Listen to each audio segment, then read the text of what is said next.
Hi everyone, this is me Krishna and welcome back to my YouTube channel. तो आज हम पढ़ेंगे कि जो मॉडल्स ऑफ करिकुलम एवोल्यूशन है उसके बारे में। तो ये टाइलर्स का मॉडल और ये हमने पहले के वीडियो में पढ़ लिया है, बट हम इसमें देखेंगे कि इसके एडवांटेज क्या है, फिर डिसएडवांटेज क्या है।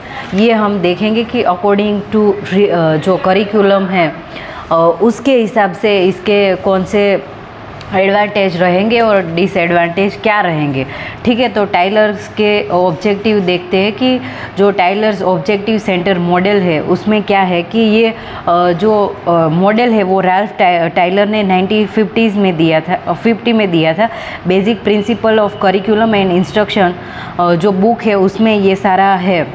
Tyler's approach moved rationally and systematically through the several related steps, and they are begin with the behavior objectives that have been previously determined, identify situation that will the student opportunity to express behavior, embody in objective and to evoke the encourage his behavior, select, modify or construct suitable evolution, फिर use the instrument to obtain summarise और appraise result, compare the result obtained from several instrument before the after giving periods in order to estimate the amount of change taking place and analyze the result, and last one is the use of result to make the necessary modification in the curriculum।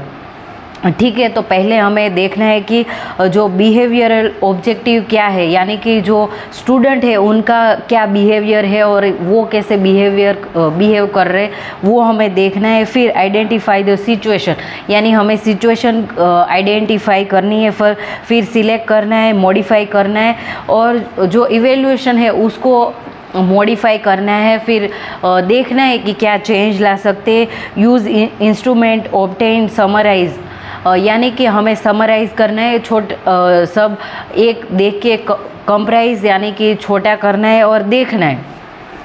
फिर analyse the result, यानी जो result है उसको analyse करना है and use the result to make the necessary modification in curriculum, यानी कि ये जो रिज़ल्ट है उसको मॉडिफाई करना है, चेंज लाना है कि इसमें हम आगे क्या कर सकते हैं। ठीक है, तो अब हम एडवांटेज ऑफ टाइलर्स मॉडल देखते हैं। तो उसमें एडवांटेज क्या है? It is relatively easy to understand and apply, यानी कि ये बहुत ईजी है और अप्लाई करना इसको बहुत ईजी हो जाता है। It is rational and systematic, it is focus on attention curricular strength and weakness rather than being concern solely with the performance of individual student, यानी स्ट्रेंथ और वीकनेस पे भी ये वर्क करेगा।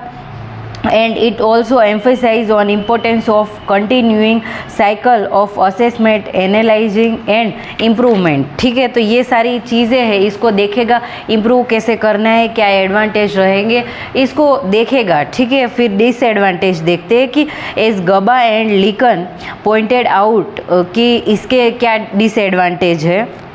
It does not suggest how to objectives themselves should be evaluated, यानी कि इसमें जो ऑब्जेक्टिव है उसको कैसे इवेल्यूएट करना है इसके बारे में कुछ नहीं बताया गया। It does not provide standards or suggested how standards should be developed, यानी कि इसमें कैसे स्टैंडर्ड्स रखने हैं उसको सजेस्ट नहीं किया गया और ये जो स्टैंडर्ड है उसको कैसे डेवलप करने हैं इसका कुछ भी सजेशन नहीं है।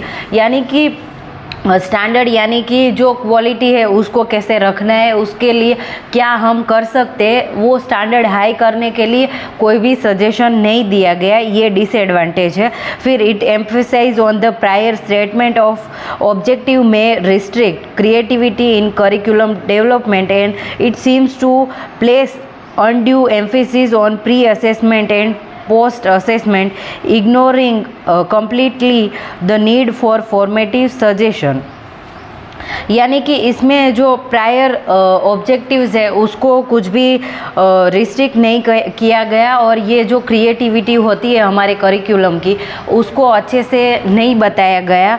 और सिमिलरली ब्रेनन एंड बोशे ने उनकी जो बुक है ऑथेंटिक असेसमेंट, उन्होंने बताया कि the key unlocking student success stated we are encouraging fundamental changes in way we view and conduct assessment in American schools, and 60 years have been passed since we experienced such as deep-seated and thoughtful re-evaluation our assessment method। तो ये सारा bacon और बोशे ने बोला है जो उसकी book है उसमें, ठीक है। तो ये टाइलर का जो मॉडल है उसमें एडवांटेज और डिसएडवांटेज के बारे में बताया गया है कि जो करिकुलम मॉडल है उसके एडवांटेज और डिसएडवांटेज। फिर आगे के वीडियो में हम पढ़ेंगे कि जो स्क्रीवेन का जो मॉडल है उसके बारे में हम पढ़ेंगे। तो I will end this video. Bye everyone, thank you so much, happy learning everyone.